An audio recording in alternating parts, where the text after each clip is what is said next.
So the public officials who have been summoned, supposedly on subpoenas, without the issue of subpoenas, just come and swear oaths and present documents to the committee as exhibits. The witnesses themselves do not have the petition. They do not know the allegations in the petition, and so they cannot answer questions on the petition. And when they finish submitting their documents, my lawyers are called on to cross-examine them. Since 23rd May 2025, this strange process has been followed up, and witness after witness has been called, like Nebuchadnezzar's situation, in which he demanded that the magicians in his court should tell him his dream and also interpret it. My lawyers are left to guess which allegations in the petitions that I received on 27th March are supposed to be the subject matter of the testimonies that the witnesses have referred to.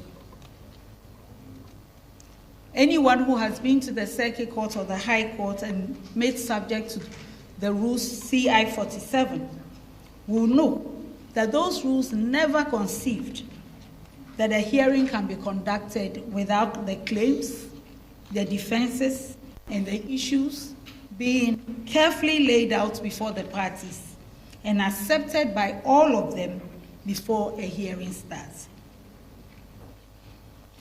Ladies and gentlemen, it is this total absence of compliance with all known rules of fair hearing that has caused my lawyers to file applications for judicial review in the High Court to declare all the proceedings void. Because the clear danger is that through this flagrant violation of CI 47 and the darkness of the current proceedings being held in camera behind the walls of a Lodge, my lawyers and I can come to the end of the proceedings. The evidence will show that every one of those allegations in the petitions that were given to me on 27th March is unfounded and untrue. And yet, the committee can dig up some allegation from whatever documents they claim to be having from the president, which they have not shown to me, and purport to enter a recommendation for my removal on that basis. Allow me to say that this is totally unknown in the rule of law in this country. If it was lawful, I would have no reason to alert the nation of the dangers they represent. It is the violations of law that have forced me to bring these matters out in the light of day. The final and fourth reason for this statement is that I have heard on several occasions from loved ones, persons who care, persons who may not know me beyond my public duties, and many who think that since these proceedings seem to be carefully staged to result in my removal as Chief Justice, it would be best if I just retired or resigned, rather than subject myself to an ill-motivated process. I have also received threats and veiled threats to the effect that if I fail to resign or retire voluntarily, I will be made to suffer some harm or the other. I've also heard commentaries in the media about how this process was born out of a stated political agenda to remove me and control the judiciary, and that it is a political effort that can only result in an outcome that was decided long before it started. I thank everyone who has engaged in this conversation out of concern for my safety and well-being. Let me assure everybody that I am not seeking to cling to a title or a position.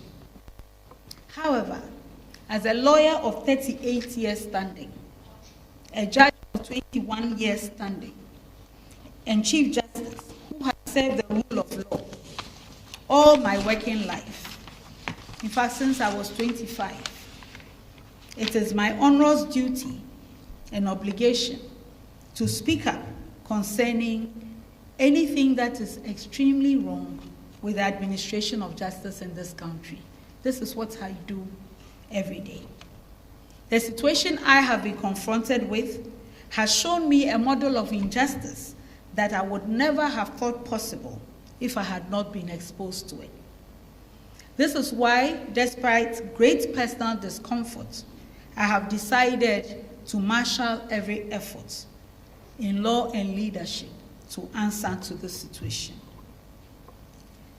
Again, resigning or retiring while Article 146 proceedings are being conducted to remove a judge is not an option any judge or public official can even have.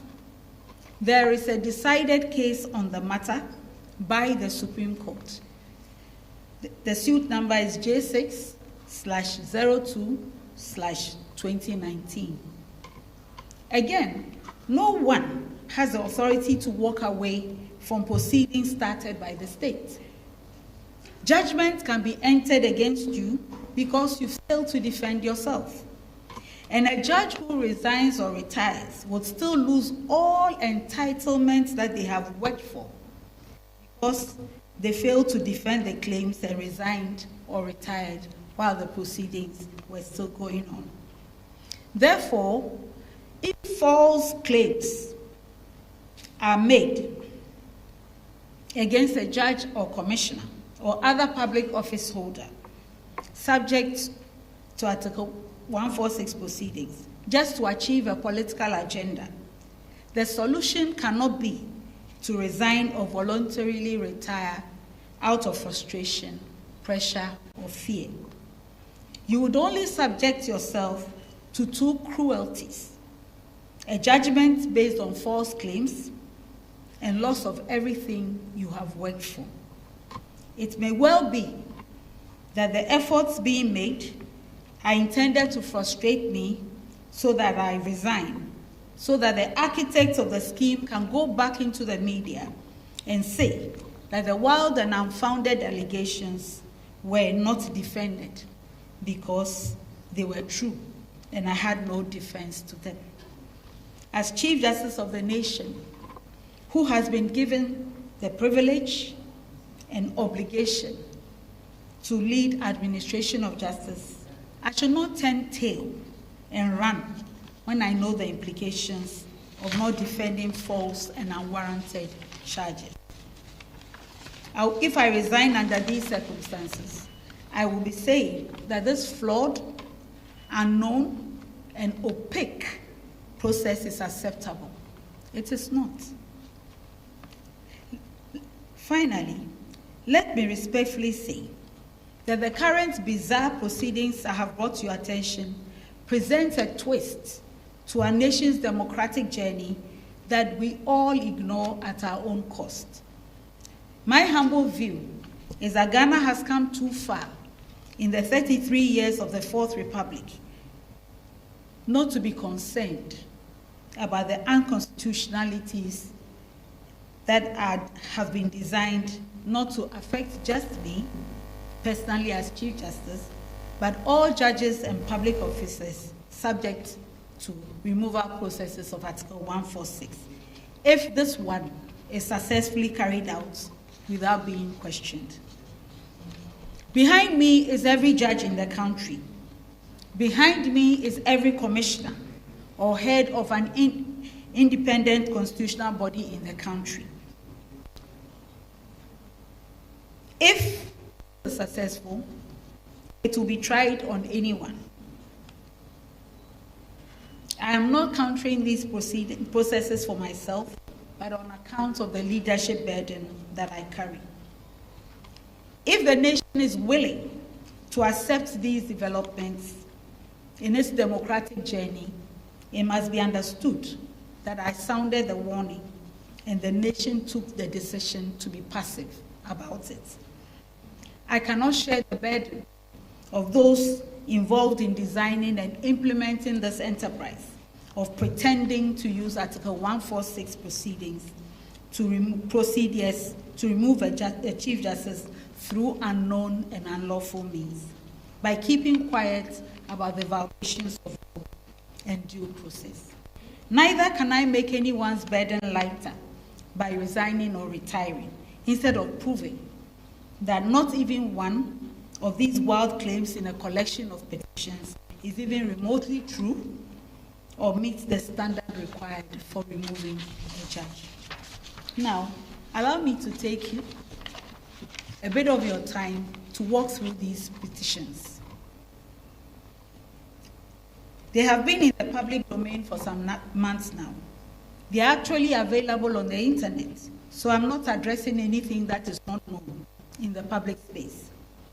Many negative things have been said about me through public commentary on the petitions, although the petitions were responded to 7 days after I received them.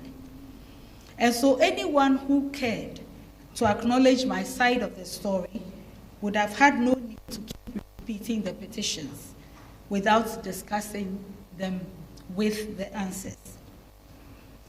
And when I provided these answers, I also added with evidence to prove that each allegation was either a lie, a wrong opinion about how work is conducted in the judicial service, a wrong opinion on the work of judges, or a wrong opinion on the duties of a Chief Justice.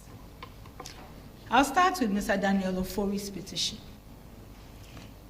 It is the petition with the most claims. Only 2 out of the several allegations he's making involve him personally as a court user. In one of those allegations, Mr. Daniel Ofori is urging that I should be removed as Chief Justice because I transferred a case in which he's a party from one judge in the High Court to another